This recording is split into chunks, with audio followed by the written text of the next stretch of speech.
On August 2, 1964, reports reached Washington that North Vietnamese torpedo boats attacked a U.S. Navy destroyer, the USS Maddox, patrolling the Gulf of Tonkin.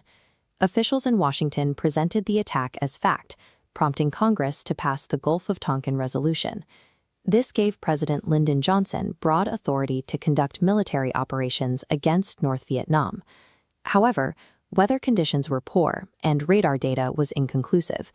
Historians now conclude that the reported second attack on August 4th likely never occurred.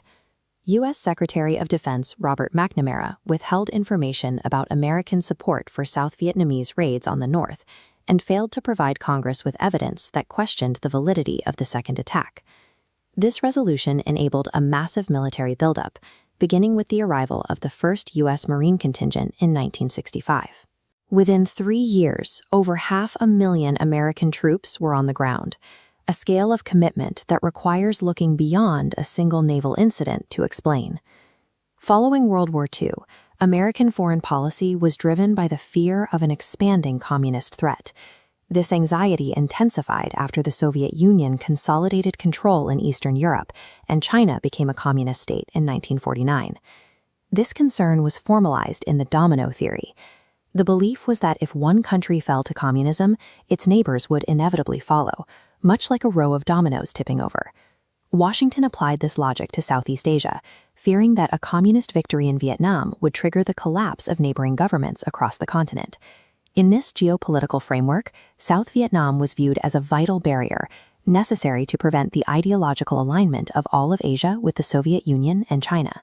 The Vietnamese perspective focused on a different struggle, a war for independence against the French Empire, which have controlled the region since before the Second World War. Ho Chi Minh led the Viet Minh, a resistance army dedicated to Vietnamese independence. His capture of Hanoi in 1945 established a communist republic in the north, setting the stage for a long conflict with French colonial forces. This struggle reached a turning point in 1954 when the Viet Minh decisively defeated the French military at Dien Bien Phu.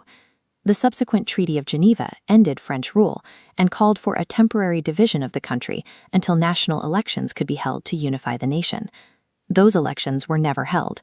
The country remained split along the 17th parallel, creating a communist north led by Ho Chi Minh and a capitalist south led by Ngo Dinh Diem.